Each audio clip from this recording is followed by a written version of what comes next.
Inaasikaso na po ng Department of Foreign Affairs ang mga papeles para maiuwi sa bansa ang mahigit 100 Pilipino mula sa mga scam hub sa Myanmar. Nakatutok si JP Soriano. Isa si Mirna sa mga Pilipinong nagtrabaho sa crypto farm scam facility sa Myanmar na nakaranas ng pananakit mula sa mga employer, lalo na raw kapag hindi nila naaabot ang kota sa pangi-scam. Kabilang siya sa mahigit 100 Pilipinong nakatakas o nasagip ng mga otoridad mula sa mga scam hubs at ilang linggo nang nananatili sa consolidated facility sa Myanmar. Nasa Thailand ngayon ang mga opisyal ng Office of Migration Affairs ng Department of Foreign Affairs kasama ang mga taga-Philippine Embassy sa Bangkok para asikasuhin ang requirements ng mga Pilipino bago makatawid mula Myanmar papuntang Thailand. We are hoping next week on Monday and Tuesday to get over 150 home.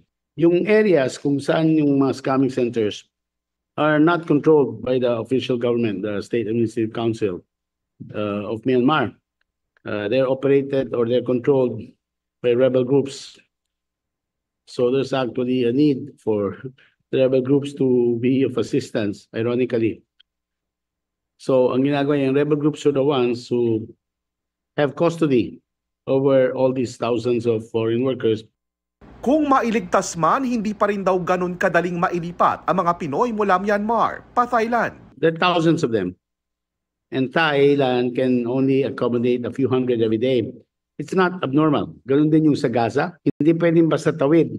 Pag tawid, i-verify pa one by one yung papers sila. Pag nasa Thailand na, kailangan daw makaalis sa Bangkok sa loob ng 24 oras alinsunod sa Thai rules. Ayon sa DFA, may ilan pang Pilipino ang nasa poder pa rin ng mga illegal na crypto scam hubs. Kabilang na ang inilapit sa GMA Integrated News ng kanilang mga kaanak dito sa Pilipinas.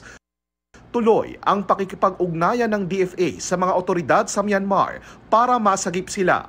Paulit-ulit na paalala ng DFA at DMW maging mapanuri sa mga inaalok na trabaho, lalo na sa mga bansang hindi kailangan ng visa ng mga Pilipino para makapasok. Para sa GMA Integrated News, JP Soriano, nakatutok 24 oras.